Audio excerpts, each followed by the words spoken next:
Hey everybody, welcome. It's so strange, I just gave a little speech. But let's look at our agenda for today. In all seriousness, we're going to get into some opening thoughts. Then secondly, there's a activity I want to show you that I think you'll like, fallout shelter activity. It fits with our theme of simulation or instructional strategies. I want to write it up here, two simulations. Simulation is a good aspect of teaching. It has to do with, it's different from role play, or different from historical role play, because with dramatic role play, you are actually acting out a particular kind of a particular historical moment. But simulation, you are demonstrating a concept. So for example, you might simulate Parliament or the process of how a bill becomes a law. We're going to simulate an end-of-day scenario, so it's a lot of fun. We'll do that momentarily. Then you've seen this before, heads together. We'll do a lecture activity. We'll review that, go over that. Then we'll give plenty of time for our students to stay. We'll have a lesson, micro-teaching. And this class is one of the important aspects of this class is to see one another teach and learn from each other. Often you will learn just as much from one another and glean from one another as you learn from the class material. So, looking forward to that. Then we'll get into our homework from our book, Everything You Need to Ace American History, in one big fat notebook, and we'll do some homework from that. I'll have you talk about the key terms you highlighted. And as time permits, I really want to get into a fishbowl activity. How many people have heard of fishbowl? We really want to simulate that, so I may even cut some things when we get to the fishbowl, so we'll see what happens. It's a fishbowl. I'll just say a little bit about it. Normally when we debate in a social studies class, let me ask you guys, from your experience, how is the debate usually set up? What does the teacher do in terms of setting the room up when they want to do a debate? Yes? Cut it directly, at least in my experience, they cut it directly in half. Exactly. Yep, they split the room in half. Fishbowl is a really creative way of doing it. Okay, I'll show you. There's a couple of different ways to do debates. You do corners of the room, which you put different sides. You can put for or against, neutral, and set people up accordingly like that. But fishbowl is really fun, and you can use it for things other than debate, but we'll get into that a little bit later as time permits. But go ahead and take your journals out. Let's do a journal entry, journal activity.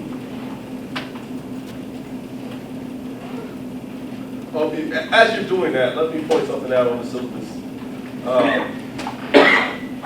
We are already in week 7. Up until now, you've had quite a bit of reading, but it's just small reflections. I designed the class like that on purpose, so that the reflections are designed to hold you accountable for the readings, but also to make sure you're engaged in reading. So we're just not reading, but it's focused on particular things I want you to look at. And I hope that you'll model that in your classes. Don't ever just have students reading a bunch of information just to be reading, but try to come up with meaningful activities to direct them to subject matter you want them to focus on, okay? So that's what I've been trying to model. Reflection is always good. Reflection will help them at least think about it and not just a bunch of memorization. But at some point we'll have our midterm, and we have a little time. We have at least a month, and but at some point we'll have our midterm, and we'll have. I may switch these around. I see a bunch of things that I have due on the midterm day. I may give you a little bit more time on that. I just noticed that the Civil War summary is due, democracy and e-post, so I may push that back a little bit. But you'll have your first exam. I call it midterm, but it happens on week 12. For some reason, it always manifests itself like that, where the midterm happens for me later in the semester. So it's really properly should be called exam 1. Okay, so let's get into our activity. Any questions, thoughts about the class? We'll have our first lesson plan today as well. I think there's just one person going this week, and there's 1 week where there's 2 people going. And so maybe next week I have to look at the schedule. All right, here we go. This is a journal entry. This is called Fallout Shelter Activity. And basically what I want you to do before the entry. As we go through the activity, just write down what we did. Okay, and if you need to borrow my material or use my material for Prezi lecture, then we'll go from there. Okay, so say you're walking into the class. We'll play some ominous music.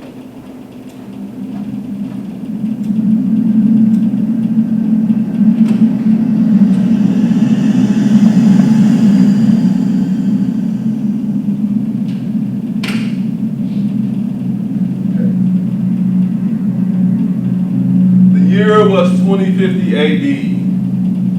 That's like right around the corner now. That used to sound really far back in like the early 2000s. It was over before we even knew it had begun.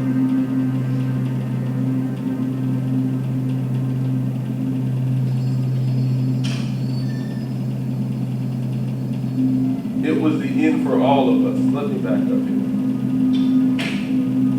There we go. There was nowhere to run or hide. It was the end for all of us. Then something happened. Dr. Child found a safe place. Bomb shelter.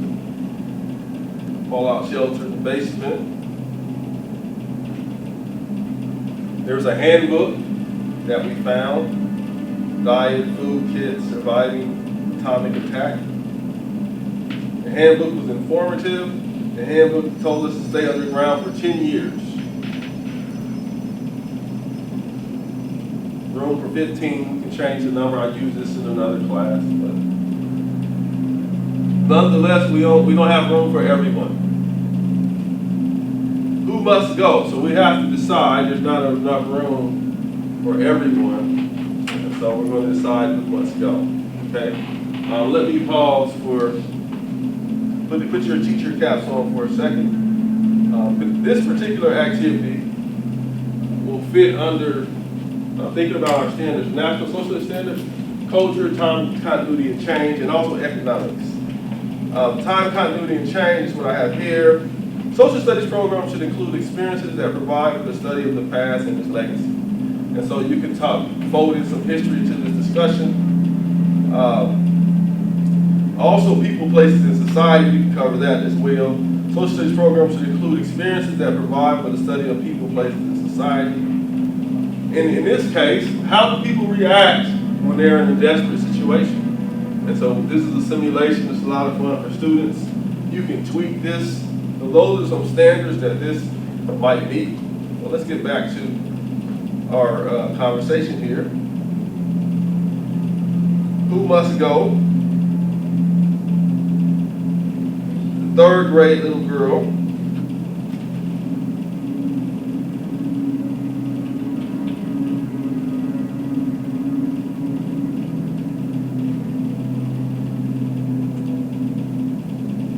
She's obedient, very respectful. She loves learning. She gets bored easily. And I think she's 9 years old. There it is. Her talent is singing, learning. She has a good memory. You want to get rid of her. Then there is the construction worker. Knows how to build many things. He's very disorganized in his construction projects. He frequently gets confused by his building plans and wastes valuable material fixing his construction mistakes. He's 24 years old. His talent is building.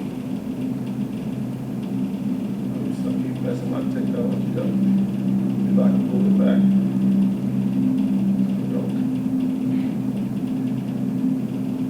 It's been technical difficulty day all day. Try this again. Here we go.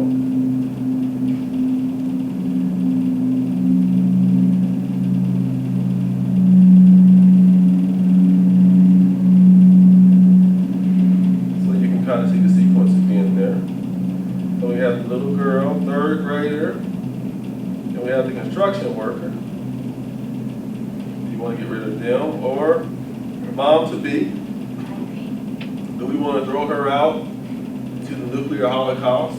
And no! I'm expecting, for goodness sake, what's wrong with you people? You want to throw her out? She's 3 months pregnant with her first child. She's extremely sweet and caring. The others worry that raising a child in a fallout shelter 10 years, there was the end right there. The fallout shelter for 10 years could be a problem. Her talent is typing. She's 23. Okay?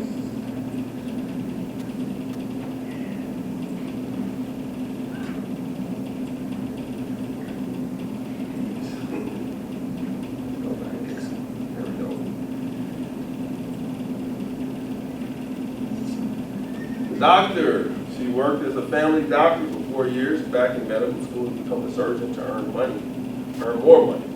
She is selfish and only agrees to do things if they benefit her.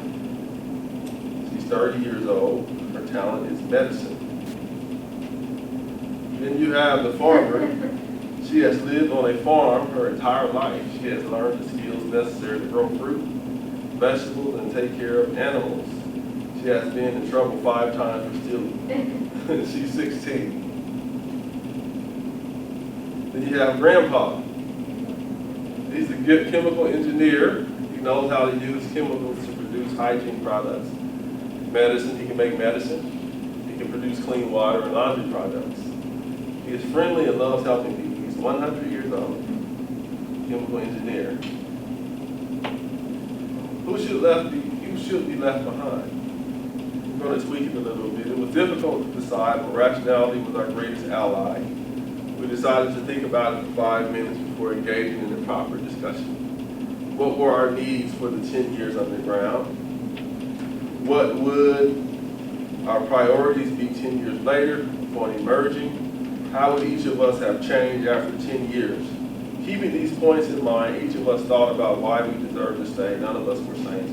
All wanted to live. When I've done this with middle schoolers and high schoolers, I've had people take on a role in each group. But here we're just going to decide who we think out of the group should be thrown out. This is another component that I really like. We're not going to do this today, but the discussion. Each person was allowed a 2-minute speech explaining why she should not be left to die outside the fallout shelter. After each person has spoken, they were to single out another member from the group and explain why he or she should be left behind. Finally, the highlighted members would be allowed a 1-minute speech to defend themselves and persuade the group that they should stay.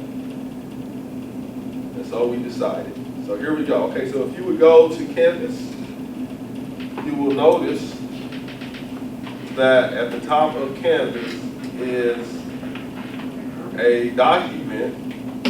Under assignments, there's a document that says fallout shelter activity.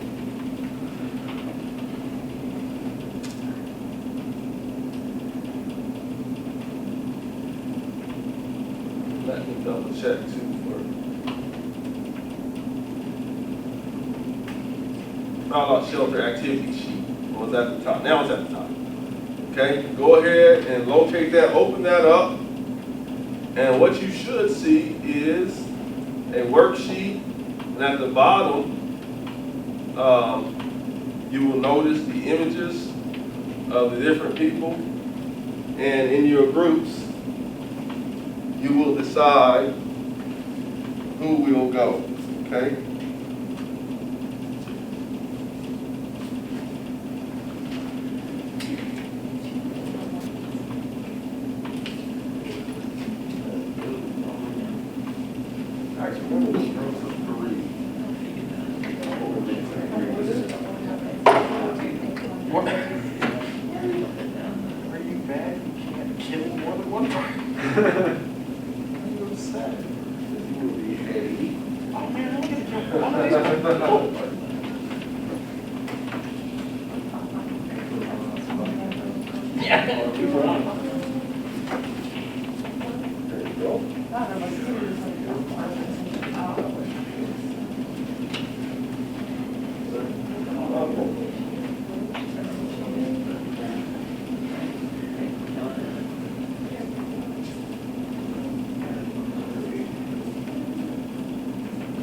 So you can already start thinking about who you personally might want to go.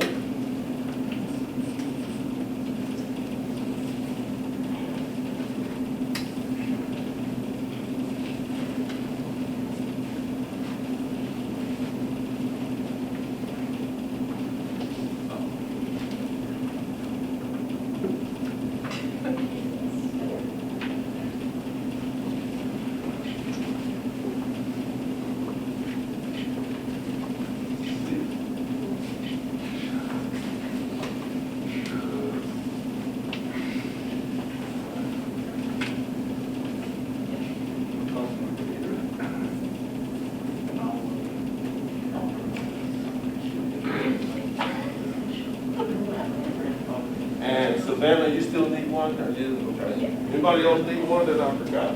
Okay, find your there are two other people with your corresponding letter. Go ahead and find those individuals, and you can deliberate. Hey, please, hey. It's all I think there's another A. B. No, G. Oh, okay, I said B. I was like, wait, what? U G?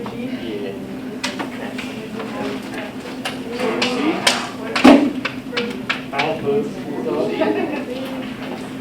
Or B. Okay, we'll give you about 7 minutes to deliberate. Decide, try to come, see if you can't come. Okay, I think the 8-year-old. I was gonna say, tell the mom and kids. Well, the mom is technically true. That's what I'm saying, but it's true. Yeah. I'm also like, Keep your mind, lock out. Didn't you say? But the mom's choice. The mom's house. We just can't come. We're not beating her to death with a stick. They're just not like that. And you're gonna be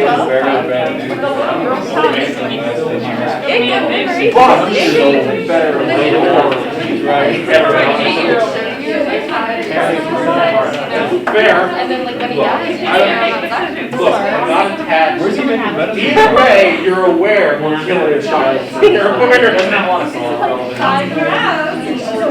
What if they just the child can I definitely agree Yeah, you can't farm a town. And she has to go through like childbirth and all that. It's going through more of a You life. have some, you have, but you only have enough for all but one person. Yeah, but she's still like causing more resources. Why don't you leave and then we're going to mom and then it's like, Yes. both of us will leave, and then the mom's fine. That's the Clap once if you can hear me. Clap twice if you can hear me. In your journal, as a reminder, you want to just write down the activity that we just did so that you can make a note for yourself so when you want to use this in the future. Okay, there are lots of various ways you can do this particular activity. And how might you use it in your teaching? Maybe in a lesson, think about ways you might integrate this activity into your teaching. Okay, we talked about the standards, and so go ahead, keep going as you were. Why is the mom caring if I just want to everyone else? Okay. That's a two-for-one deal. Stop trying to kill people. So, for the first person, I'm telling you, she's gonna take a lot of space. And she's like, Can we keep the kid? yes, oh my gosh. I don't know, on the document it just says morally like sound. numbers. How pregnant is she? She's 3 okay, so she's kind of early. So it thinks it's good. She's dead. She's gone. So we just, yeah. I mean, the construction work is kind of idiot stuff, maybe. Like, probably maybe.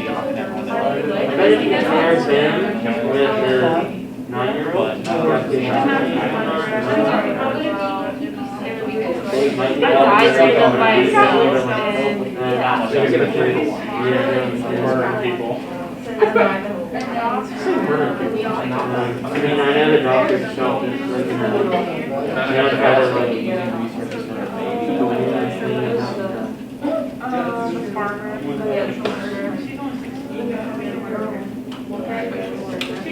He deserves to live. So we're okay with appropriations, one that happens inside the shelter, outside the shelter. That's the stealing thing, she can like help. It is gonna make the clean water. That's my vote, but unless you guys think. I second it. Yeah, but like, if he's 100, he might live for another like 4 years and he can help you get like, Look at that child space. Yeah. For your journal entry? like water purifiers and stuff. I feel like, yeah. Seems like a nice It's thing. always the That's not what being important is. He stands on the board and just stabs himself in the face. Plus, pregnant ladies are really so why which is the process of like dying, why would they want to have somebody in there constantly? She's gonna take care of a kid. Plus morning sickness and then their backs hurt. It's the whole ordeal. Is there a muffin like in the toilet?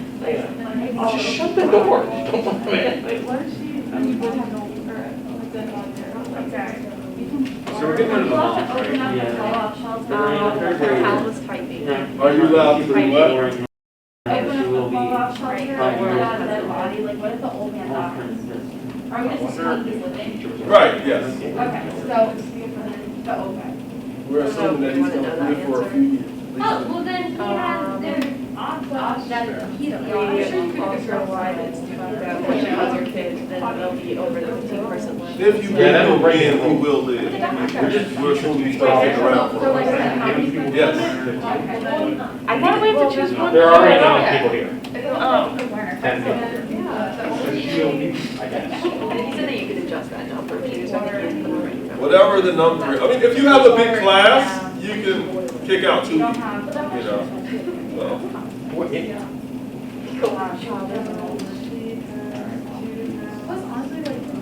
Oh, I meant 2 people. Class. Like Derek and Jayla. You can tell me like. You gotta say more.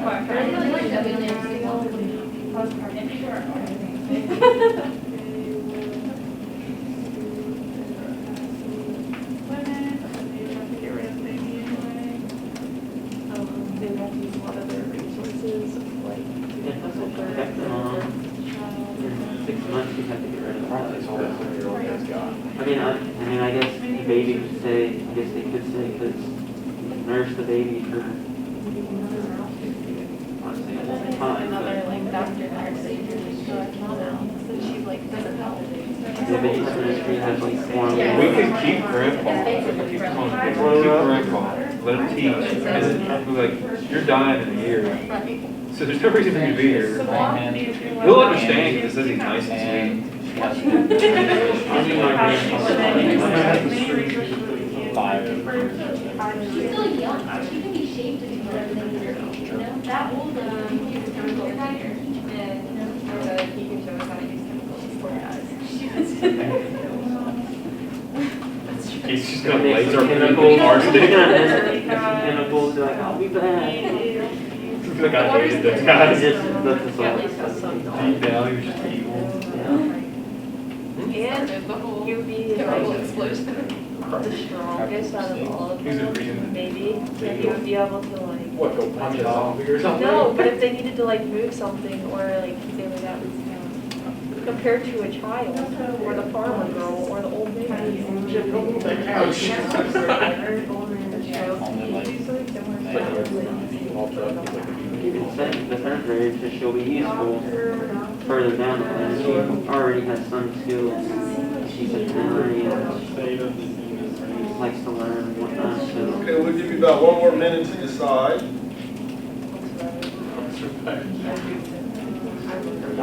might help in some way. Pretty good, right?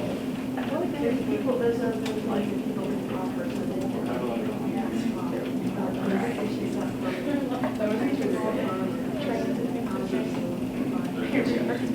And hate parents.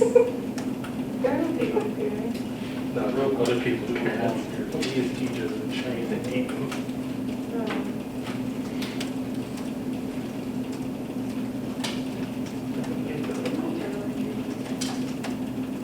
I think that's last week, so I have all of them. I think I'm at 11 or 12.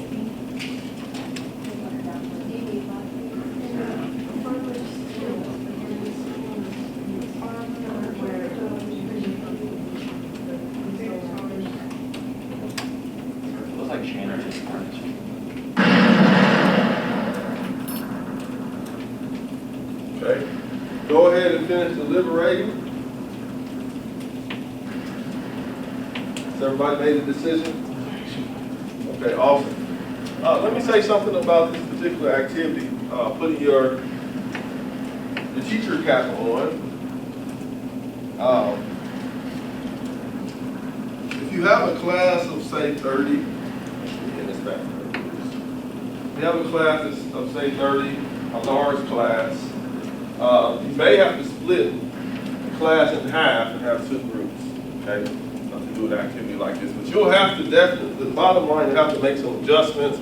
We are doing this with a smaller class. We have 15 students in here, and so the dynamics will be a little bit different when you do it in your class. So you have to tweak, count out, before you do this activity, count how many students you have, and just try to envision how it would go, and how many characters you need, or do you want people to double up, do you want people to role play, those kinds of things. So if you, say you go to use this in your field experience in the upcoming weeks, you're going to have to make a few adjustments from the way we did it in our class. Okay. All right, let's go with your Group C for now. Group C, who'd you choose? Chose to kill the mom to be the one I'm killed. That's basically what you're doing, though. Yeah, So one for the mom to be, okay. This group, He D. said mom to be as well. Okay, 2, wow. Cruel world. Yes, go ahead. Mom's gotta go. Oh my God. Yeah. I did say the Whoa, second grader. we have someone different. The mom. Wow. We picked the old man. Wow, you're heartless. He doesn't have teeth. Got one for Gramps. Okay, so by class consensus, we're throwing out mom. Wow. And a baby. Wow. I would hate to be under your mercy. So basically, that's how the activity goes, and it's a lot of fun. You can tweak it, you can add different characters. Sometimes my wife, when she does it, she adds students' pictures to the characters in the saga. Okay, so for your last part, go ahead and write down what we just did, and then write down how you might use this in class. Okay, so go ahead and do that. Then we'll come back together. Your social studies, right? Yeah. For social studies, you might be able to do like historical people. If you're doing the Industrial Revolution, you have like a board and whatever they bring to the table. We also have like history, we're talking about the parts of the civilization. Yeah. Each of those parts have the functions as a different tradition. So you kill the old man. Second thought.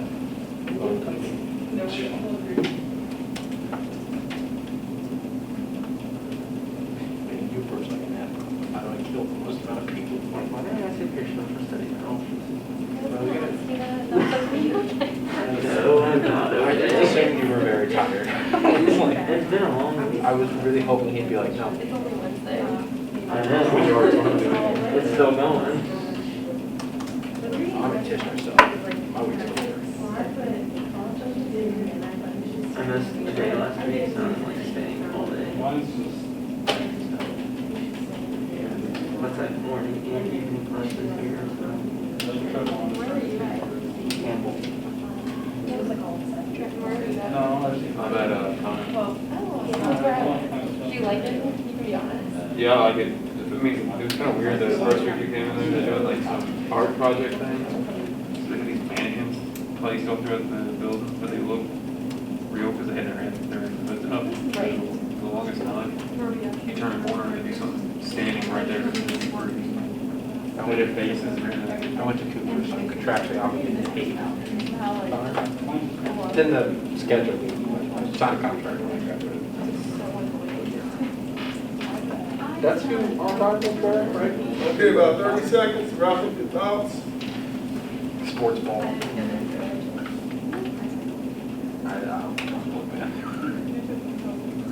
You have a wide variety of people that look like it's not racially what you say, but like Me versus other people. a lot of The way you just defined it. Okay. How, please give me some ideas. Let's go down, jump down to part B.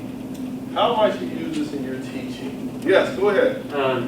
You could probably do like the Industrial Revolution, kind of have like those important figures and the kind of skills they brought, and have a similar situation where either they're surviving or trying to rebuild society, Yeah. but they only have enough resources for the time being for a certain amount of people, so you got to kick one of them out or whatever.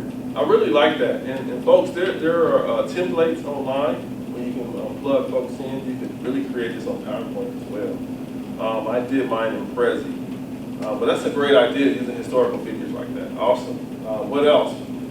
Someone else share. What? Yes, go ahead. I said that like you could, depending on what like era your units are, like if it's like the Roman Empire or something, you could use it so that the students can understand like the roles in the society. Like the people that would be in the shelter could be like architects, like emperor, peasant, like the different people of the Right. time, and then they can understand like. Nice. The different aspects of society. She said architects, etc. and so forth. That's good. I really like that. Yes, go ahead. So if you were gonna like bring like a book into class, like you could do characterization, so like describe. Yeah. Nice. Like a language arts activity? Nice. Good. I like that crossover. Awesome. Okay, stay where you are. Good ideas. Stay where you are. I've given you corresponding letters. You've done heads together before. We're going to do a heads together activity. We're going to do some content.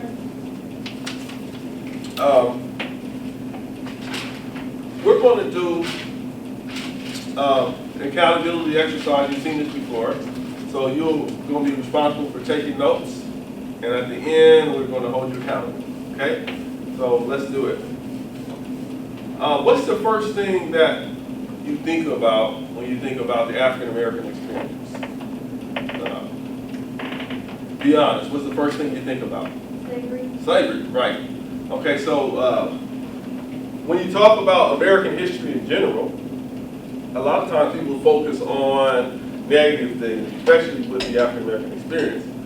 But there's a new movement of scholars that talk about Black joy and celebrating some of the good things that African Americans have accomplished. So, for example, here's a poem. On being brought from Africa to America, 'twas mercy brought me from my pagan land, taught my benighted soul to understand that there's a God, that there's a Savior too. Once I redemption neither sought nor knew, some view our sable race with scornful eye. Their color is a diabolic dye. Remember, Christians, Negroes, black as Cain, may be refined and join the angelic train. This particular poem, have anybody heard of Phyllis Wheatley? Phyllis Wheatley was a slave poet. She ultimately gained her freedom. Phyllis Wheatley proved to the naysayers that African Americans were human beings and on the same level as their white counterparts. Because it used to be thought, especially with scientific racism in the 1800s, that African Americans were not capable of having intelligent thought and doing advanced mathematics and studying Greek and Latin. But they would point to people like Phyllis Wheatley and many others, and artists of the day. Edmonia Lewis was a sculptor in the early 1800s, early to mid 1800s. You should check out her work as well. And that's what this idea is all about. So we're going to continue with that same vein and talk about, this is from a textbook I use when I teach African American history. Chapter 8, Antebellum Free Blacks. What does antebellum mean? Anybody seen that word before? History teachers, what does antebellum mean? Anybody know? Yes? If I remember correctly, it just refers to a certain time period of like infrastructure and like women wearing the bonnets and just that whole atmosphere. Like you're right. You've got house on the prairie and stuff. It's before that, but you've got the culture right. Any Latin folks in here? Ante. What does that mean in Latin? Anybody? Which I? Kind of before. Before? No? Yeah, kind of. I get it now. Embellum war. Okay, so when you see in historical studies, when you see the word antebellum, it has to do with before the Civil War. Okay, what are the dates of the Civil War, approximately? Anybody? Yes? 61 to 65. Thank you. Okay, good, perfect. 61 to 65. So anything when we're learning antebellum, we're learning before the war, before the Civil War. What was the major thing going on? There's a lot of major things going on. But what was the major sort of blight on U.S. history before the Civil War? And we just talked about it earlier. Yes? Slavery. Slavery, right. And so the interesting thing, the anomaly is there were free blacks before the Civil War. All African Americans were not slaves. So I think an interesting conversation to have with our students is to not just focus on, we don't want to omit the history of slavery. That's really important. Just like the Holocaust is important, just like Rwanda, we want to 9/11. We want to definitely highlight the tragedies. We don't want to overlook that. Trail of Tears, the massacres of Native Americans. But at the same time, when you're studying history, you study the good also. Okay. So let's take a look at free blacks. I wanted to pick a topic that I figure most people wouldn't know about. But this is from one of my textbooks. This particular lesson could be used in an 8th grade, middle grades, or you can, with the content, depending on how much material you want to deal with, you can use it in all the way up to an AP class, okay? Depending on what topic, you may have to sort of deal with it on African American history. During African American History Month, that might be a good idea if it's not necessarily covered in the material. So like, for example, you might just be doing modern world history in 9th grade, but you get to African American History Month, Black History Month, you can cover something like this. Besides Martin Luther King and Rosa Parks. Okay, here we go. Black laws. So black laws were laws that limited the freedom of African Americans. With the Missouri Compromise, part of the larger debate within the individual states about civil status of free black. So there was a debate when new states came to the Union, what would the status of African Americans be?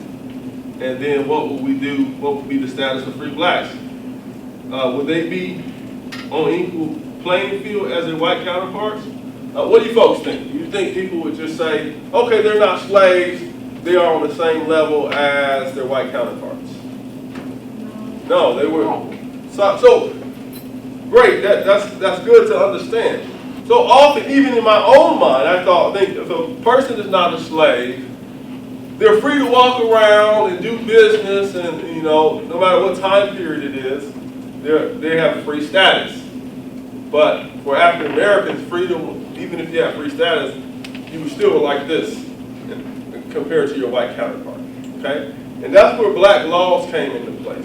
Black laws were laws that were deliberately created to restrict the movement of free blacks.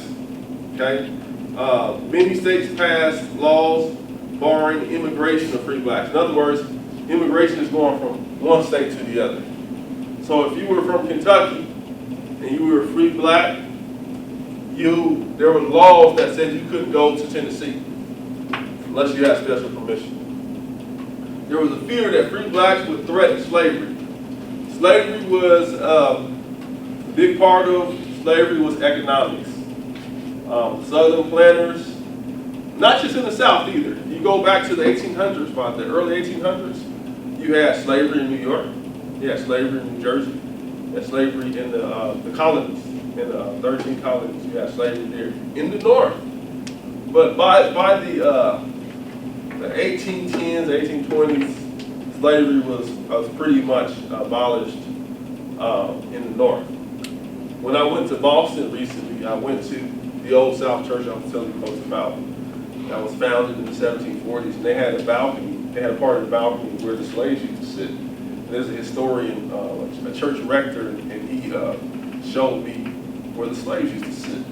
This was Massachusetts. A lot of times when we think about slavery, we think about the South.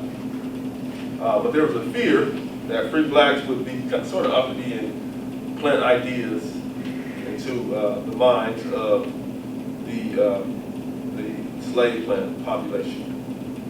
Okay. Migration west, freedom's boundaries. Alex de Tocqueville talked about the paradox of racial intolerance in states where slavery never existed. And so there were states, let me turn these lights down. There were states that slavery never really took hold, but the prejudice still existed. As I stated earlier, we would think, and I think in the modern mind, we think, okay, if a person was not a slave, they did not have experience discrimination. But that wasn't the case. African Americans, Native Americans, people of color experienced prejudice, even though they may not have been slaves all the time.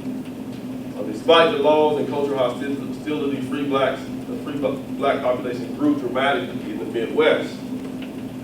So think about this. Before the Civil War, you had a relatively large population of free blacks. There are people today, African Americans today, where their ancestors were not slaves. Okay? So think about this. A lot of times we think, you even hear people say, well, my ancestors were slaves. Not necessarily. There was you can talk to some people and they can trace some African American, they can trace their heritage way back.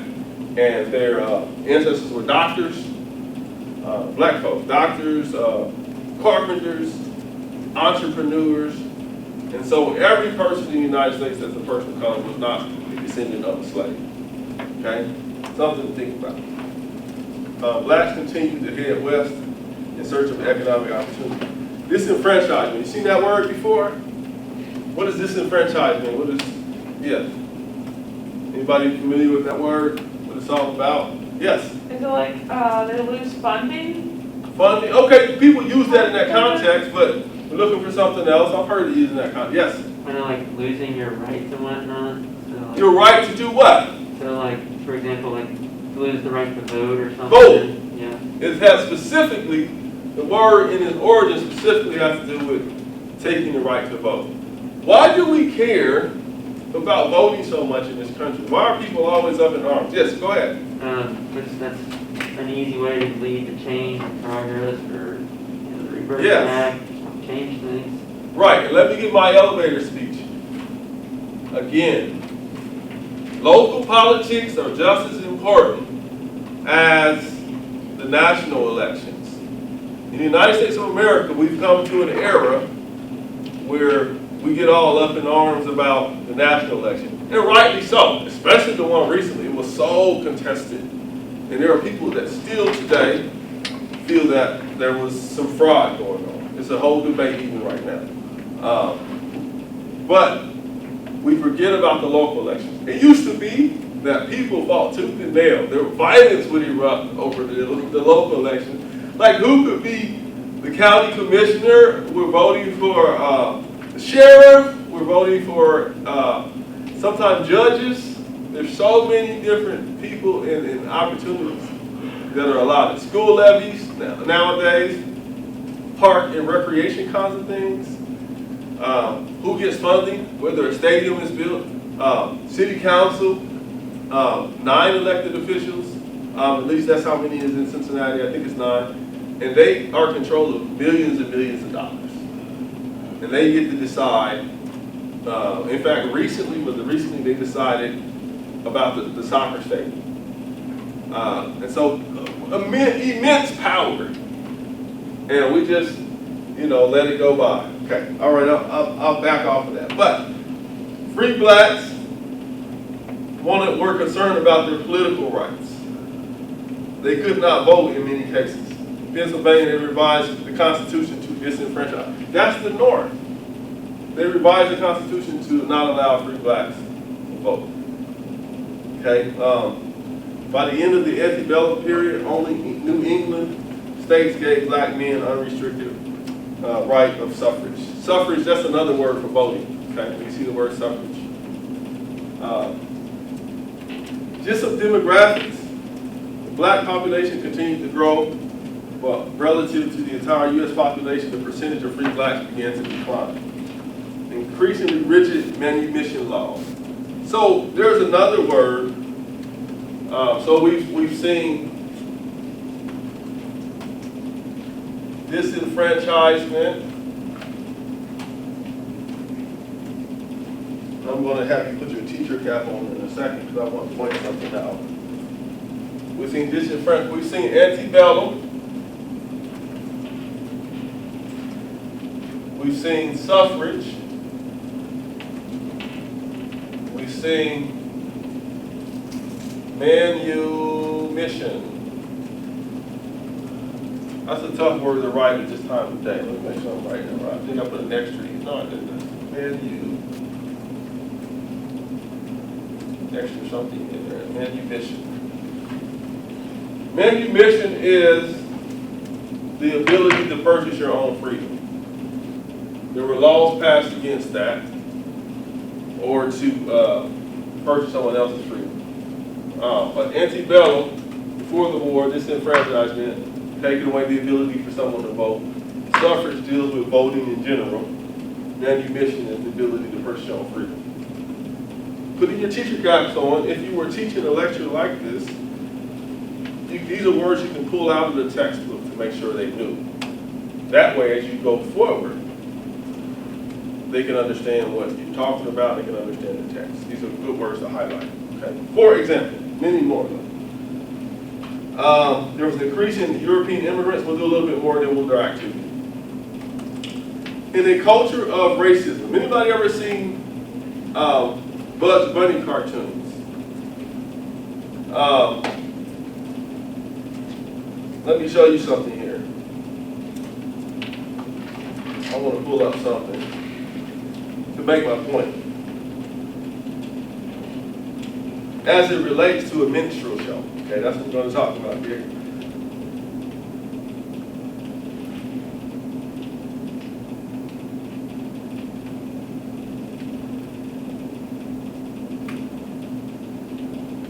In the old Bugs Bunny cartoons, often, and not just Warner Brothers, but often they would highlight, they would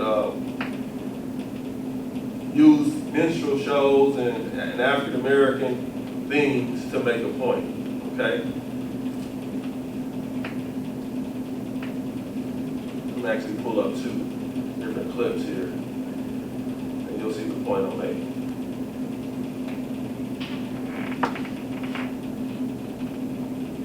Question to the class, what is a minstrel show?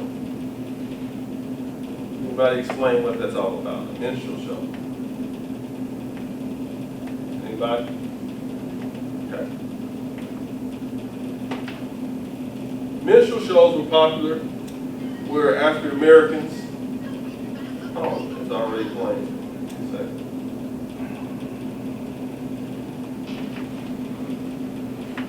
I'll give you some examples too.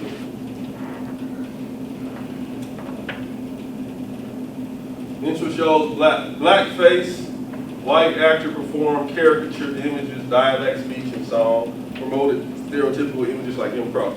And so it was a form of entertainment throughout much of this country's history. Well, that's an exaggeration, maybe the 1800s, where white actors made fun of African Americans, their speech, their dialect, and it was a form of entertainment.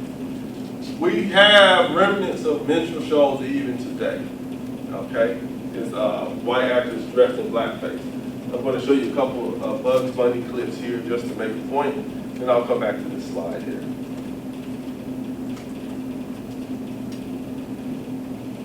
So this is like a 1-minute clip, a look at Bugs Bunny's racist past.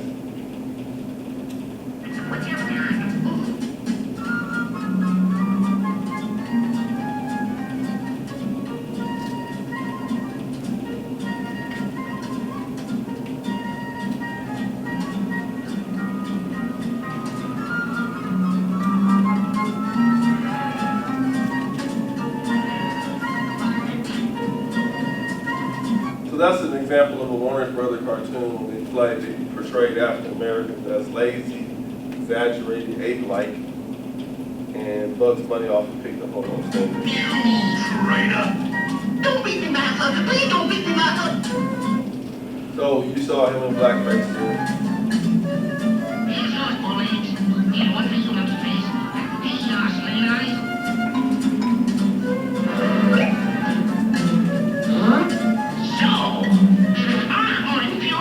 It's not what you're thinking. It's all a mistake. I kiss my Fiora's hand. That one was actually funny.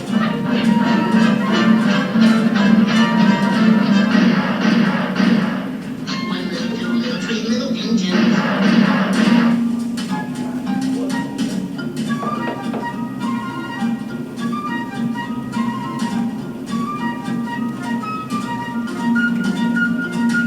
And they deal with that whole conversation about cancel culture, the whole debate about should we ban that kind of thing because it's offensive. Here's another example. The footage is okay, but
so that's an old trope that comes from this time period that we're talking about now.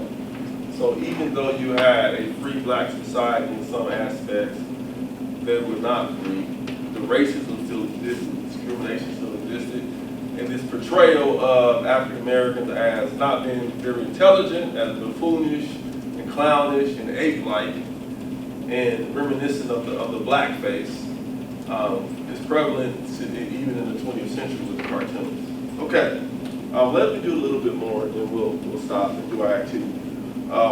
Ethnology, and so there was some scientific experiments going on, pseudoscience, meaning fake, not real, but professed methods and theory that stress innate and immutable racial traits. So the scientific community and the university community had largely agreed that there were innate and immutable racial trait differences. There were innate differences between blacks and whites. That African Americans were innately not as intelligent, like we saw portrayed in the cartoon. They were not capable of doing the same things as their white counterparts. And they had research called craniology, which said falsely that blacks have smaller skull sizes, thus lower intelligence. In polygenesis, the races emerge from different human origins and are therefore different human species. Okay, this was popular back then. And even today, we have the false idea that people of color or African Americans in particular are not as smart as their white counterparts. But we know that there's no biological differences between races at all. It's just skin tone and phenotype. In fact, a person that's of European descent could have very similar genetics as myself, okay? So race is a social construct. There is no biological difference. But they didn't agree on that back in those days. Let me do one more. The N word began to be used as a term of racial disparagement. It comes from this time period, 1800s, maybe even before that, 1700s. Collective acts of animosity directed at free blacks became common. And we can see even today, all these years later, how insidious racial prejudice is, how persistent it is. And to be honest, we thought we were much further along in this country, and a lot of the ugliness that came out surprised even myself and others. So, mob violence, free blacks were scapegoated for diminished economic prospects of white workers. So in other words, the same argument people make today that Mexicans are coming here to take our jobs, that immigrants are coming here to take our jobs, and we would have more jobs and we would have more opportunities to work for these immigrants coming across our borders. That's an old argument. They said it for African Americans, they said it for free blacks. They are infringing upon our jobs and our economic situation. So we can't enslave them, but we can discriminate against them. Riots, murder, destruction of black churches, schools, and orphanages occurred in the Midwest, even in Ohio, which was a free state in the Northeast. Okay. I'll do this last slide here, and then we'll get into our activity. In a culture of racism, South versus the North, blacks were mistreated in the North and the West to the delight of slaveholders. So they enjoy this hostility in the North. They enjoy playing up Northern hostility. In the North, however, blacks could agitate and organize for their rights. So they did have some rights. Okay, they could enter professions, and jobs borrowed from them in the South. So they did have some rights. They could be carpenters. If you even in this area, in the Cincinnati region, you had individuals that were physicians.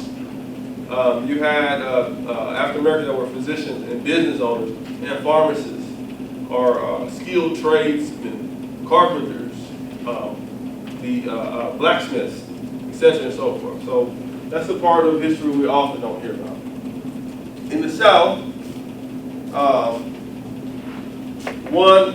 free blacks in the South, one slip up could send one back to slavery. So you had different aspects of freedom. Some African Americans never were enslaved. Some bought their freedom. Some their freedom was purchased by a relative. But if you were free in the South, you had to watch your step as an African American, because you could be sent right back into slavery.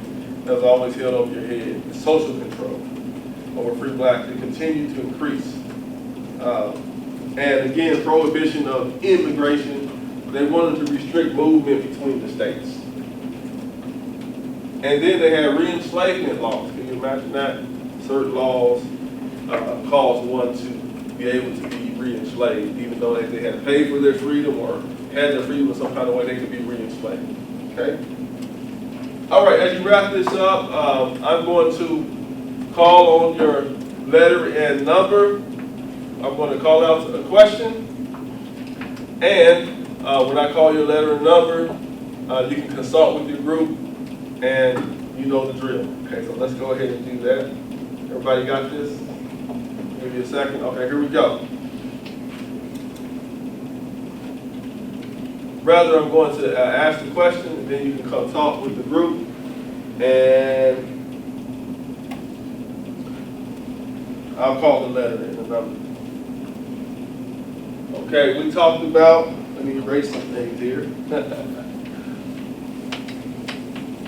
We talked about the word disenfranchisement.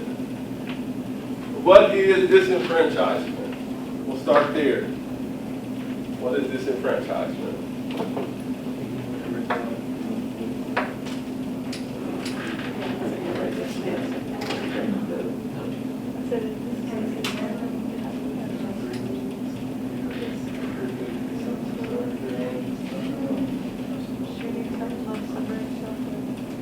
Okay, B1. To take away the right to vote. Take away the right to vote, specifically. Good, good. Great start. Okay. All right. What was immigration? What did we say immigration was? There were laws that barred immigration. What did we say that was?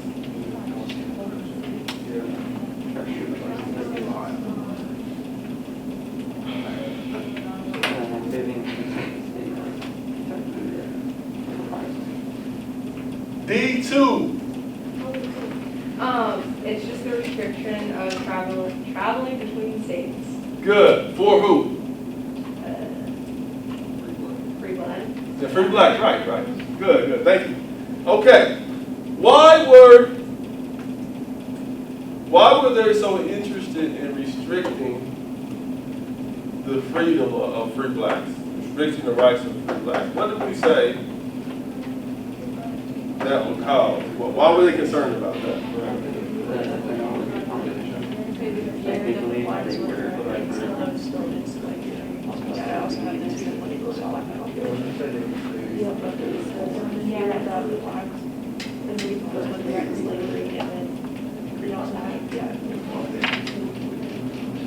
Okay, C1. Can you repeat the question just one more time? We were talking. Okay, go ahead and keep talking. I'll call on somebody else. Well, I'll repeat it anyway. Why were folks so interested in restricting the freedom of free blacks? Okay. What was the problem? Got it? I can answer. Okay. Awesome. They thought that they were different, like different. Yeah. Their ethnology was different. Okay, that's a start. A1, help me out. So I think they wanted to keep the southern states happy and they thought it was a threat to slavery. That's it. Did you hear what he said? It was a threat to slavery. You're right, in general, they looked at African Americans as inferior, but really, imagine this, if you had 30,000, let's just throw it on right there, 30,000 free blacks, working, becoming doctors, being teachers and carpenters and doing whatever they wanted. Then you have another class of blacks that were slaves.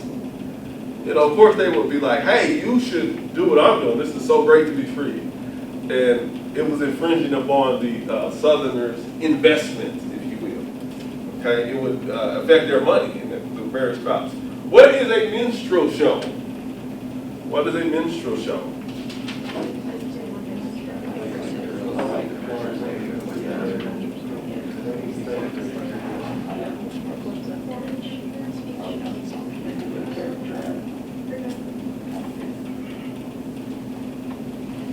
Okay, we'll do F2.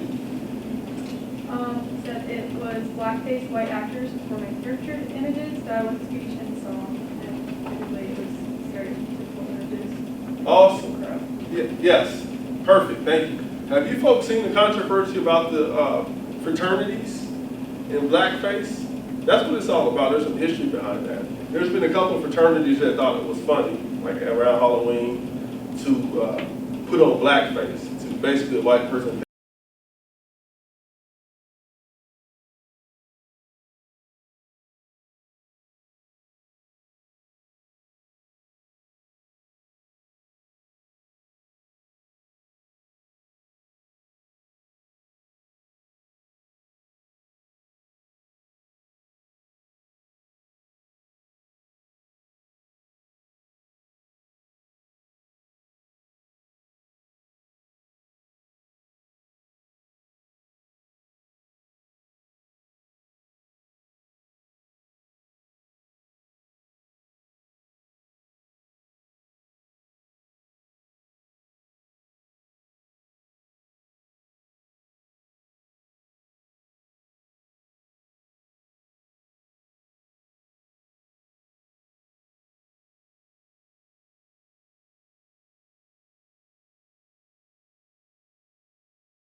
India Company's rule, who was a privately owned joint stock civilian company. The Sepoy Mutiny abolishes the East India Company and solidifies the British Crown's rule over India. That is the Queen and Parliament. They now control it directly through their government, not through the East India Company. Think of it as before the Sepoy Mutiny, during the Battle of Plassey, India would have been like a colony, but would have funneled money back to the empire. But after the Sepoy Mutiny, it becomes more of a state, I guess you could say. Like a state of Britain. Right. Now, if I could have my scribe back, please, whenever she's done. Whenever you're finished. We're going to revisit our opening activity, the QFT. Now, you guys formulated some questions. Here are some rules. We're going to demonstrate it up here and model it for everyone before you do it yourself. So what you're going to do is change your question from an open-ended to a closed-ended, or vice versa. So is this first question an open-ended or closed-ended question? Now's the chance for what? Do we know the difference between open-ended and closed-ended questions, or does anybody have a question about what the If difference you is? do not, I've put them up here. A closed-ended question can only be answered with a yes, no, or static response. Example, what color is the sky? Blue. Open-ended question requires a longer response. Why is the sky blue? Because science. Just kidding. So now's the chance for what? Is that an open-ended or closed-ended question? They're divided. Can you tell me why you would say that? Why is it open? Yes. Because it requires a longer response. Okay, excellent. So how would we change this to a closed-ended question? Any suggestions?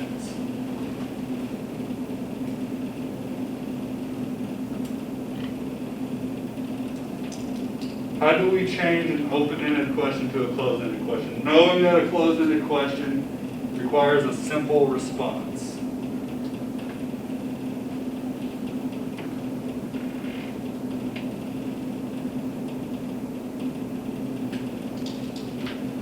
Go ahead. I don't know how to do it specifically, but just in general, I think you have to make the question more specific so that the answer is like yes or no. Okay, so this question's too broad. We'd have to make it more specific. Do you have any ideas of how you can make it more specific?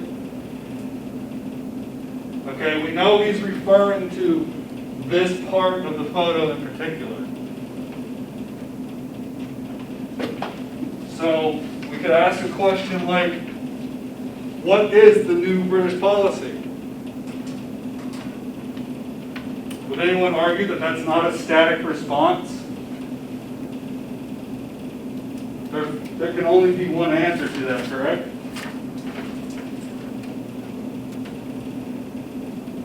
And it still refers to the same question. Because by knowing what the new British policy is, you would understand why he's screaming, now's your chance. Okay, I want you to take this concept, and please, if you need help, raise your hand. I want you to do this to your own questions that you formulated on the back of your sheet. Follow these basic guidelines. You don't have to do all three, just change one from open-ended to closed-ended. Take a few minutes to do that.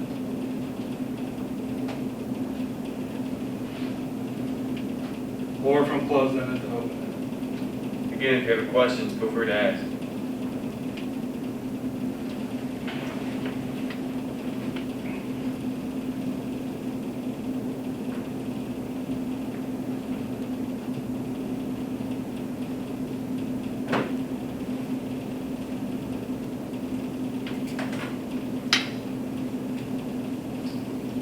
Okay, can I please get different volunteers to tell me their original question and how they changed it?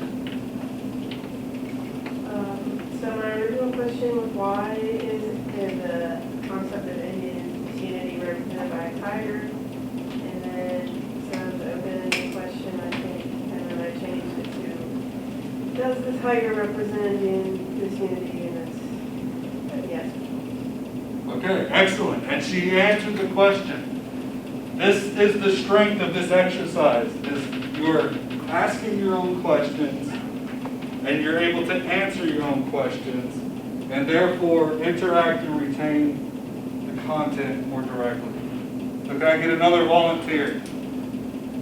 Yes. I changed it from what is meant by disunity to what are the two sides, which is Hinduism and Muslims. Excellent response. That is one of many factors that play into that question. Excellent. Anyone else? For one of my original questions, I put, why did the British attempt to take over India? And then I just changed the question, since I was open, I changed it to closed. And I wrote, did the British take over India? Which would be yes. Yes, excellent. And do you see how most of these are open to closed transformations? That's because when we originally see something, we take all that schema and all that stuff and project it on there, and we come up with these broad questions. But when we're given a prompt that forces us to make that question more specific, as one of your classmates indicated, then we find an answer. Does anyone have an example of a closed to open? Anybody? I didn't get it like clinician, but I started with what is Indian disunity, right? Yeah, that was and I was changing it to open, and I was so far ahead. How did Indian disunity affect and not India? I guess I don't know. I was trying to digest that, but yeah. That's fine. I would just ask that you guys put your names on these sheets of paper because they will be turned in and collected for a grade. Not for a grade in EDU 331, but for a grade from B. Okay. Any questions concerning the content or this technique? The excellent thing about this technique as well is that I've used QFT before, and I would have the students put their questions on a Google Doc. And their summative weekly assessment, not their summative assessment, not their summative, their weekly formative assessment would directly come from that question bank. So they literally design their own quizzes. What do you guys think about that? I think it's a good That's idea. a great idea. Less work for you. I was just curious what you guys thought about it. Any questions concerning the content? No? Any questions for Trenton or myself? All right, if you would pass your papers to the end, I'll collect them.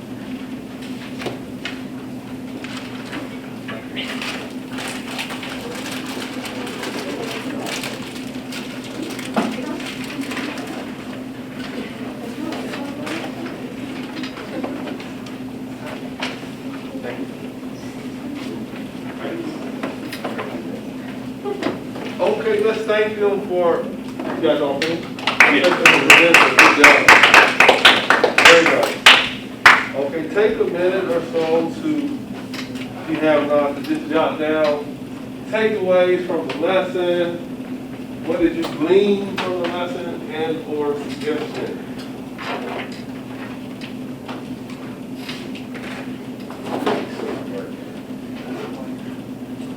Takeaways, suggestions.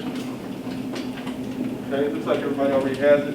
What say you? What do you think? What stood out to you from the lesson we just watched? Yes, I like the short videos. Yes.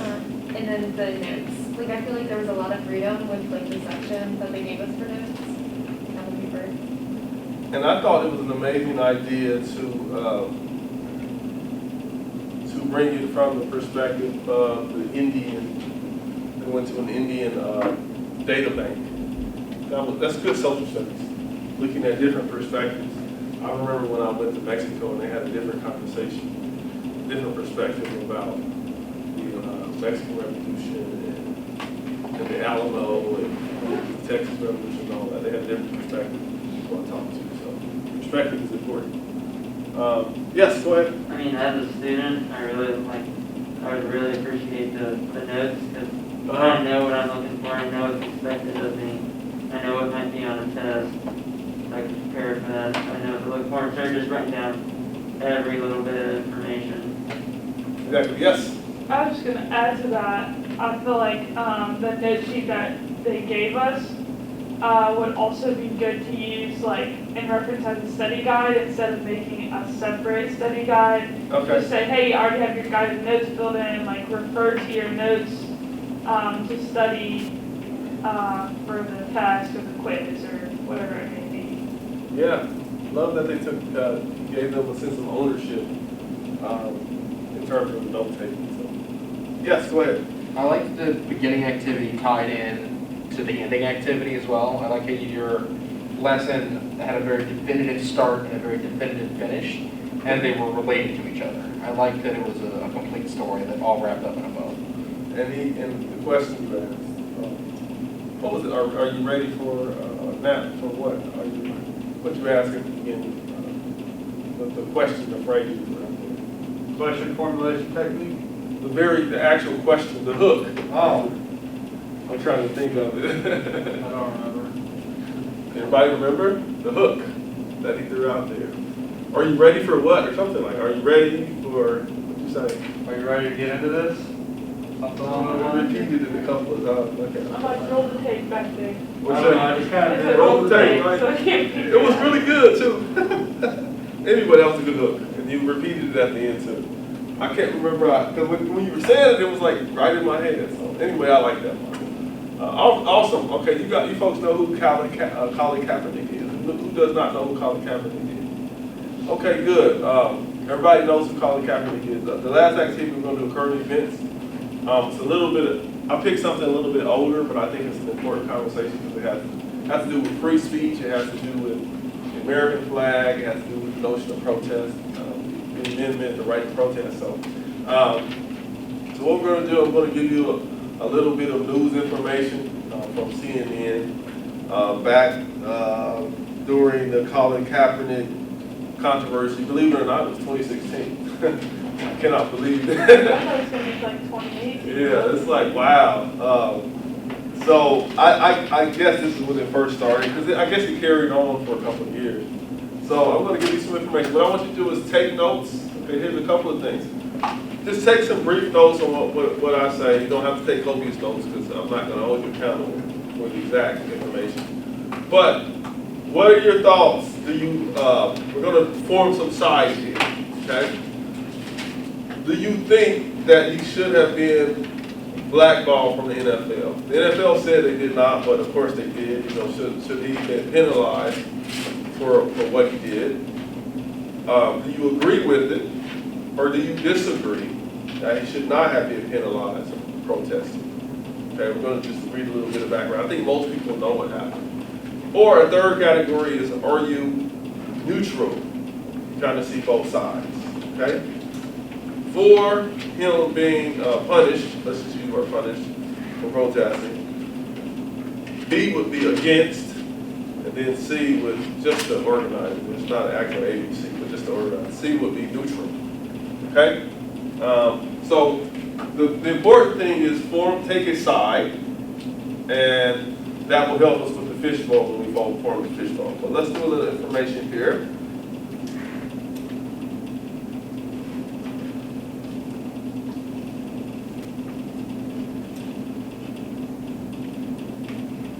Ungrateful, and refused to stand during the national anthem before Friday night's game. Some people are calling him shallow, ungrateful.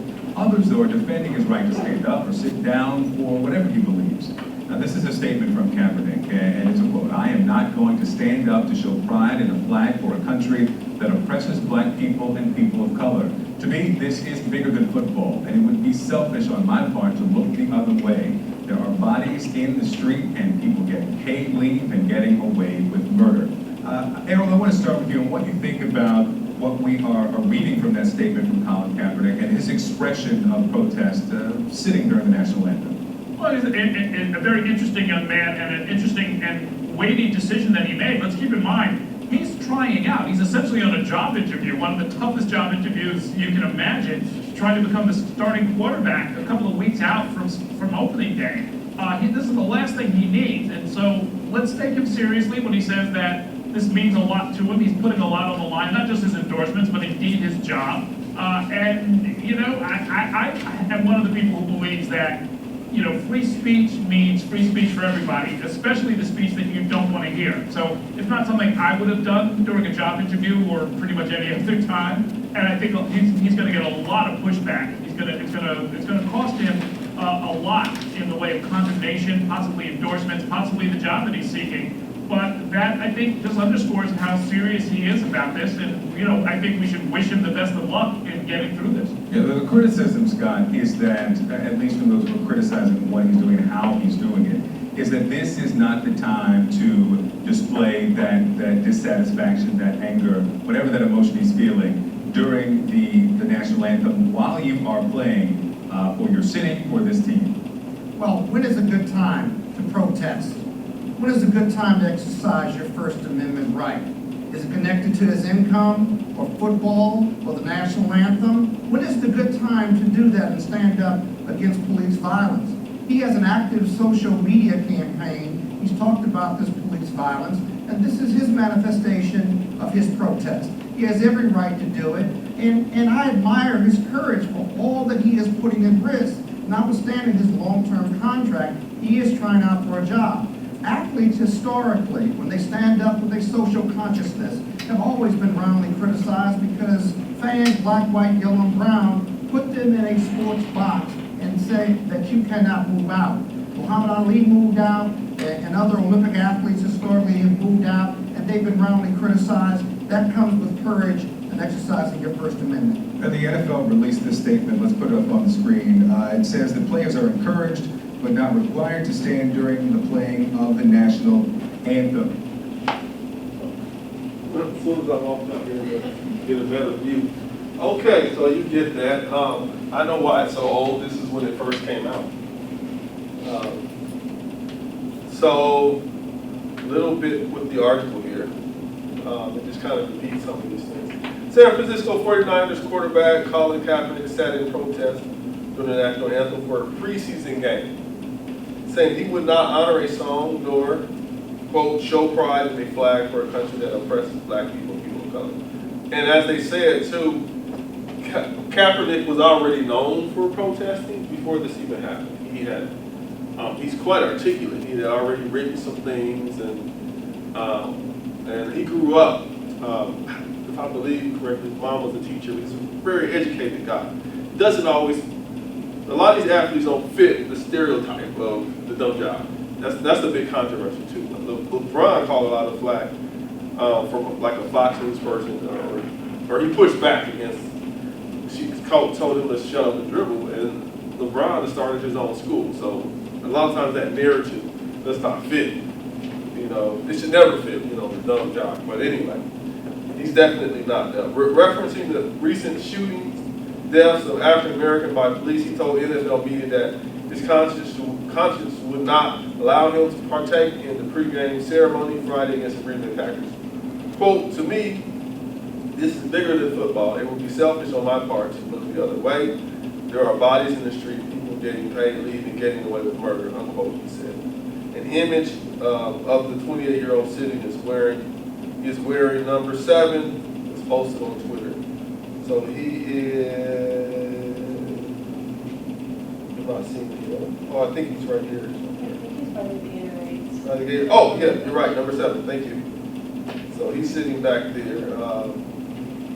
Willing protest. The player said he was fully aware of the controversy. He was courted with his decision. Quote, this is not something that I'm going to run by anybody. Quote, he said, I am not, unquote, he said, I am not looking for approval. I have to stand up for the people that are oppressed. If they take football away, my endorsements from me, I know that I stood up for what is right, unquote. The athlete is active on Twitter, usually retweeting other users' posts on race relations in the U.S. His decision not to stand has elicited comments both in support and against the decision. Okay, so fast forward, we know that the NFL has banned him from playing. He probably didn't realize all the consequences. firebrand he would have started, but he has been banned from playing the game. There was all these rumors that kept coming out that certain teams wanted him to try out and to work out to apply for that position. But as it stands, he has not played. He probably won't play. You have a certain window of time to play football. You know, you can't be 35, 40 years old playing football. So his time is pretty much up. But also, you should know he's made an incredible amount of money from endorsements and just he's a Nike spokesperson and those kinds of things. Okay, so take another minute or so to formulate your thoughts if you have not already. Because what I'm going to ask you to do is formulate a fishbowl, which is, let me draw a diagram. I'll be quiet, but go ahead and finish your thoughts, and we'll do a fishbowl.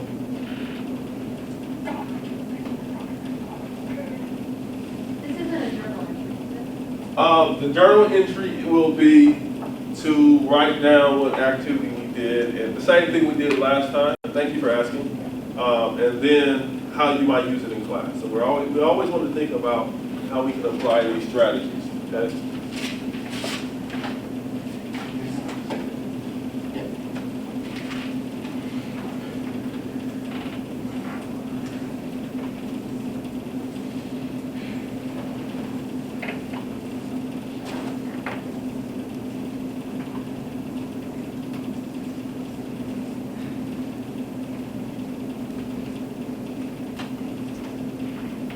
Okay, well, I'll let you, I see people are still writing. Let you do that.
Okay, those that are finished, have a quick chat with your neighbor, someone near you, about what you wrote down. And keep that in mind because you're going to bring that information to the fishbowl. Okay? If you're done writing, go ahead and talk to someone.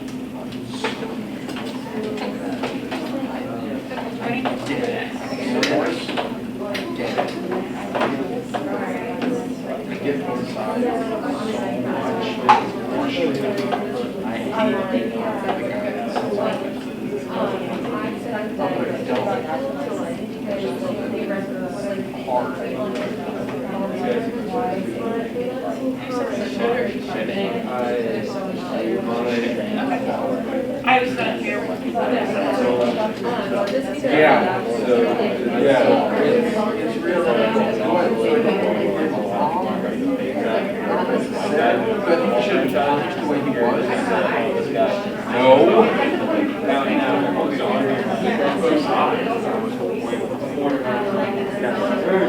Yeah. I think that the gun in my head told I can't sit on the fence. I think I'm moving with him. But there's no gun in my head. I don't know. That's a real slap in the face to people that have given their lives. On the other hand, About people in the face all the time.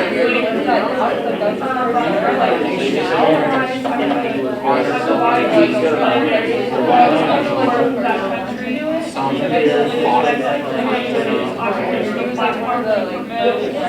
So he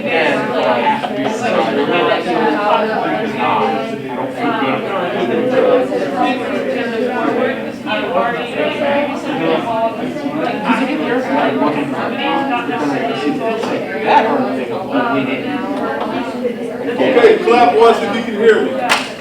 Clap twice if you can hear me. Clap 3 times if you can hear me. Okay, here we go. We're going to formulate the fishbowl. The fishbowl looks like that. It's a kind of a concentric circle. There are students in the middle that will have the discussion, and the rest of us will be on the outside. Sometimes when I do a fishbowl, I don't allow myself to speak as a teacher. I like it to be student-led. I may interject just because we're teaching. And you'll do this, the best way to do this is a couple of times during this school year so that students will get used to it. Because sometimes it'll go really smoothly at first, some days it'll be awkward. Don't give up, so we're going to give it a try. I think we'll just do it around here. We'll put 3 chairs here, and can we some kind of way form a circle around the 3 chairs. This will be the center of the fishbowl, okay? Is there a certain side that goes in the middle? I'm going to choose people to start off. So we'll set it up, and then let's have a circle like this. Have them in a circle, like a discussion. Well, they have to look at each Facing other one if you're another. talking to one another. Facing one another. Because you're having a discussion, okay? Yep, you're having a discussion. You can give some space if you want. Yeah, there you go. 3 is fine. Okay, now let's form a circle around. We can sit in a circle around the best circle that we can do. Okay? Best circle we can do. Once we get it set up, I'll give further instructions. You can have a seat because it'll be a discussion. Or just get comfortable. Okay? So let's see, Hunter. You start off in the middle. Yeah. Let's see, Autumn, can you start off in the middle? And then Aaron. Okay, so what happens is you folks will start the discussion off, and a minute or so, once everybody had a chance to talk, we can start tapping in, okay? Tapping in means nobody out of the circle can talk unless they're tapped in. Okay, so you tap somebody on the shoulder and you replace that person.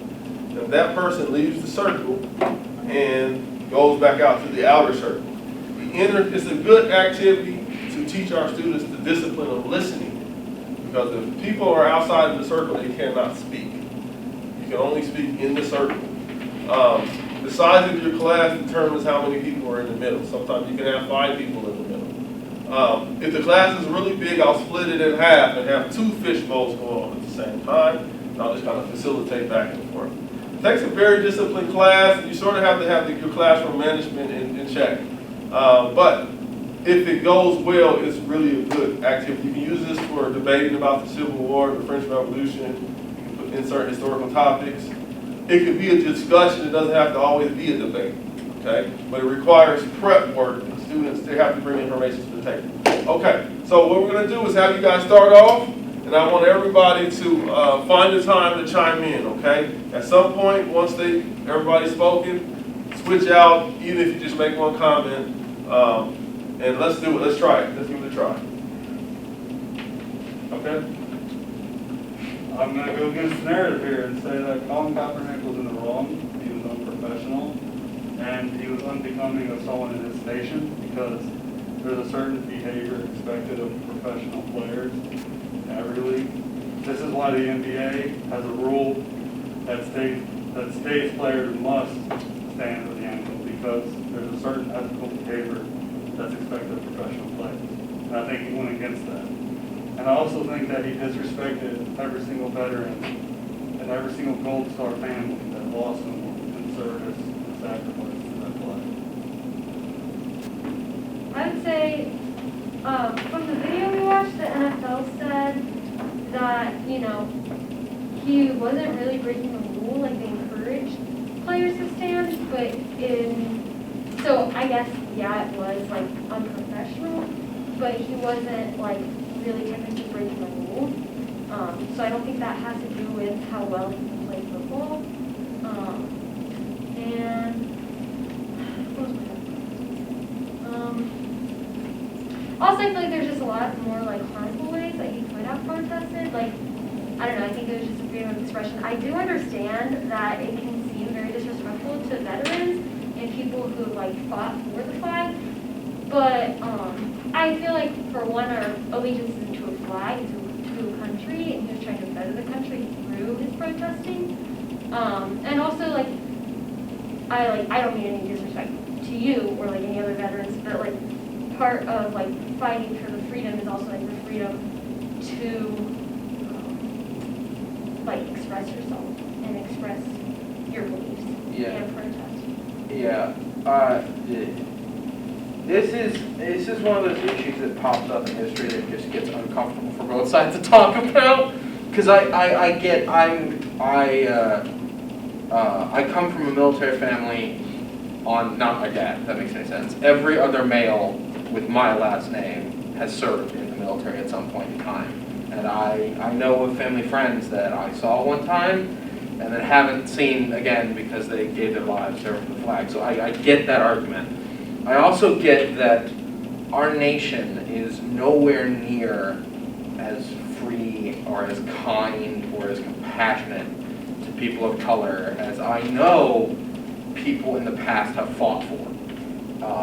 So that's kind of where I'm at. I know that I hate people who just sit on the fence on a given issue. I think it's cowardice. But I get both sides. I get that it's disrespectful. I get that it's not the right time. But then the flip side to that, I get that like, when is the right time, and sometimes you have to do drastic things to get people to notice. And I'm not saying what he did was right. I'm not saying what he did was respectful, but I more or less get why he did it. I'm not saying it's right. I'm not saying it's wrong, but he did it. I don't think necessarily he should have been punished, especially with the rules as they were established. If prior to that the NFL was like, you have to stand, then yes, he broke a rule and deserves to be punished for breaking that rule. Because it would be like us showing up without a lesson plan prepared. That's unprofessional on our end, and we are breaking rules. So yeah, I get both sides, and I get where you're both coming from. Okay, I'd just like to put a little caveat. Can I interrupt you for a second? During the fishbowl, people can tap in while folks are talking. Okay. Wait, we tap them? Yes. After we us. all said something. then Yes. you Yeah, guys you can I'll hop in. You tap them, but if you want to say something outside of the circle, you can tap in. So you get it now. Yeah. Okay, someone can have a chair. No, go ahead. You I can just wanted to keep say going. one little piece real quick, and that is, sports comes from a Greek terminology, the root word of distraction. And the beauty of sports is that no matter your race, no matter your gender, no matter your sexual orientation, no matter what your baggage is, that's the one place where you can go and root for the same people to win, with those people that you may not like, that you distrust, and other occasions, right beside you. And to negate that by protesting in such a public manner, unprofessional manner, destroys that ideology. I guess I'll go. So I don't really have a problem with it. I support freedom of speech on anything. I mean, as long as you're not harming someone, killing someone, it should be okay. There's a quote by Voltaire I think is really important. It's, I may disapprove what you have to say, but it'll defend the right to the death for you to say it. So everyone has their place. I would consider myself to be more so neutral in this argument, kind of as Hunter was saying. I can see both sides, but I will say that I don't know if it was so much as what we watched in that video of him, that one incident. I think it was the aftermath of how he handled himself afterwards, and that's when it kind of made himself seem more unprofessional. I guess that's where that comes in, and I think that's where people saw like that disrespect from him, how he was handling himself, like when he was tweeting afterwards. He kind of lost his credibility, I guess, afterwards. The point that I want to bring to the table is just like how he like wanted to like honor the people who had like fallen and like first responder at that point. But in my personal opinion, I think that like because we stand for the pledge to respect and like honor like the fallen soldiers, I think we could do the same thing for first responders. That's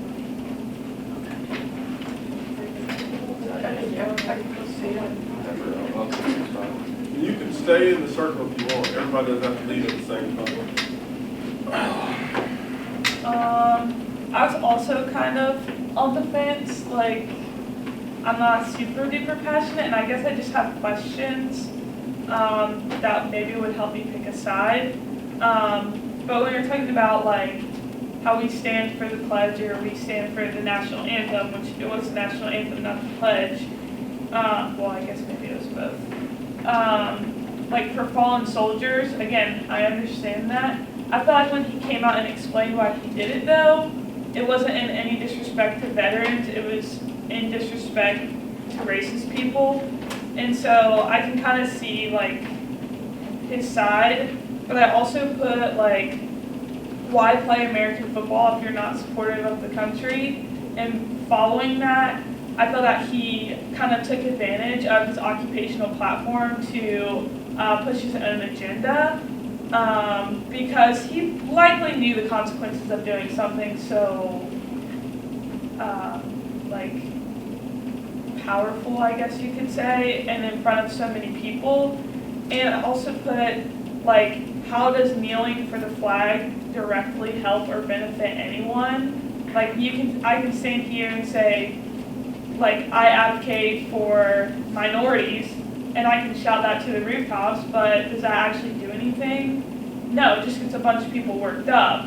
And so that's why I was like, he should be penalized. And I also put he should be penalized because of freedom of speech and symbolic speech. And since he didn't say anything, he wasn't harming anyone like directly, that was technically symbolic speech. In the NFL announced that players have the choice to stand or kneel for the national anthem or the pledge.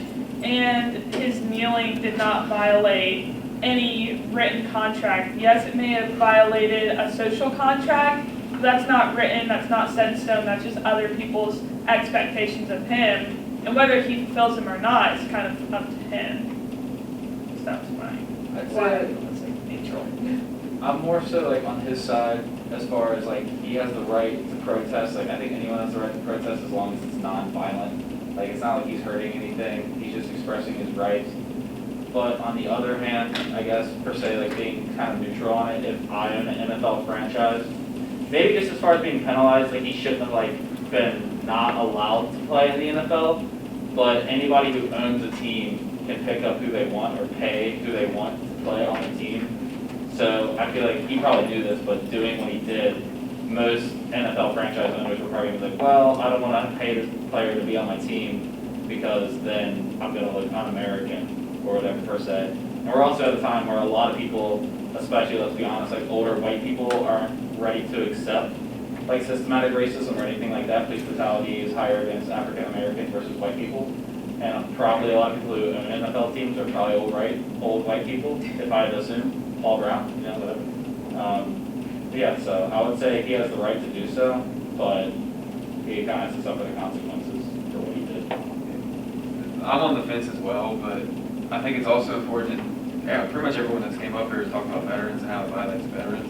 But what a lot of people may not know is that Colin Kaepernick also took advice from an ex-Green Beret to take a kneel. So he took advice from a veteran to kneel. So he's not, again, I don't think he's disrespecting veterans.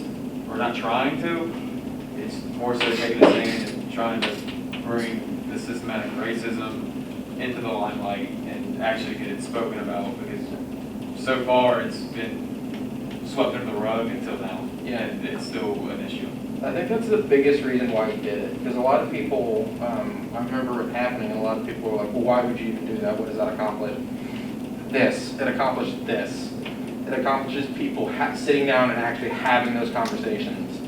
And it almost, instead of going from the top up, it goes from the bottom up, where if citizens are talking about it, it forces politicians to talk about it, it forces police to talk about it, it forces people in power to talk about it, because everyone's talking about it. And I don't think it was necessarily like him abusing, I think it was him choosing something to stand by and going, I'm going to use my platform for something I feel is right. Now, whether he executed it or not, that's a different story. But I think that's what he was trying to do, was trying to get more people to realize that this problem is a problem, because it's gone. As you said, it's gone. And either people didn't notice it or didn't care. I don't know which is more annoying and upsetting, but those are the two reasons behind it. Either you didn't notice or you don't care. So I think it gets people to realize that even us as teachers have biases we need to confront, and we can't let interfere in our teaching. So I think that's why he did it, and I think that's what the purpose behind what he did. Well, I think an athlete probably has the best platform to deliver a message, because Americans have put, athletes on this pedestal as like people you want to become. They're celebrities. So I think if anyone's going to have a voice, it's going to be an athlete or an actor or anyone, like anybody. So I think it's important that he uses his platform to discuss this issue. One of the major issues I had with this entire Colin Kaepernick thing was he never got another chance to play. Like, I understand he wasn't, going to lead a team to the Super Bowl, but he was good enough to be on a team. Let's not get that wrong.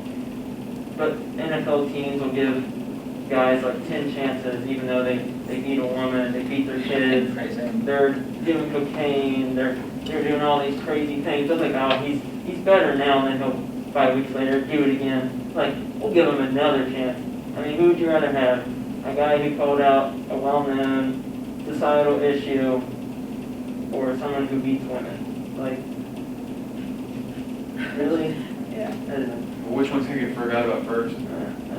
It doesn't make any sense why you would give those guys extra chances with someone who